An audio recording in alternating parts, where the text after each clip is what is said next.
Your rubber mats aren't cheap. In this video, I'm gonna show you how to clean and protect them using one simple chemical.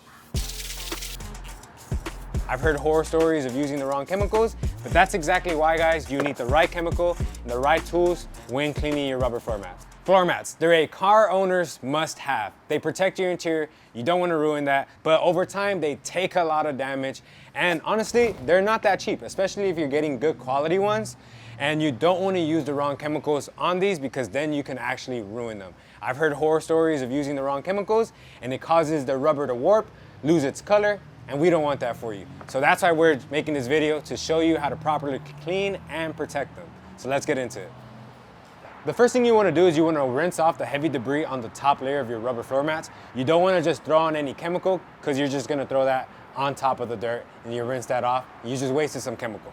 A lot of people say you just need water, but that's not true. You're going to see in just a second after I rinse this off, you're still going to see some dirt stuck onto the rubber floor mat and create some just nasty discoloring.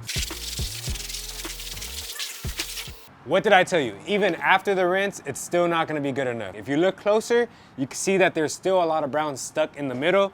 We got some white stuff here that I have no idea what it is, but that's exactly why, guys, you need the right chemical and the right tools when cleaning your rubber floor mats. So the chemical we're using today is gonna be our Matte Renew. The reason why we're using Matte Renew is because not only is it a heavy duty cleaner, it's also a protectant. Super easy to use and safe on all rubber floor mats. So the piece of equipment we're gonna pair with our Matte Renew is gonna be our Wheelie Brush, not only for wheels, it has soft bristles, so that's good enough to not scratch our rubber floor mats, so that's what we're gonna go ahead and use. So the first thing we're gonna do now is we're just gonna mist a bit of Matte Renew all along the rubber floor mat.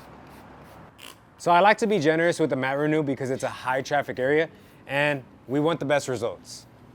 So on top of that, I'm also gonna spray some on my soft bristles so I get more lather and more foam. So now for the next step, we're just gonna work in the Matte Renew with the soft bristles, side to side.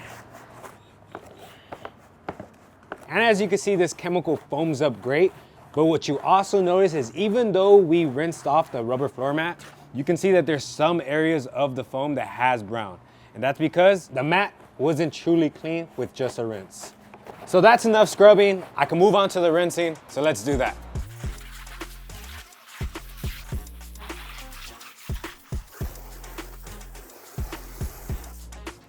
And that's the end of the process of cleaning our rubber floor mats. As you can see, there's a huge difference of when we just rinsed it off and using the right chemicals, and like Matte Renew and the right equipment and our Wheelie Brush. You can see that it left the OEM finish again. It's a cleaner and protectant, and it doesn't leave a slippery finish. I hope you guys enjoyed this video. If you want to learn more about car detailing, look through our YouTube channel, subscribe, stay with us, and I'm out of here.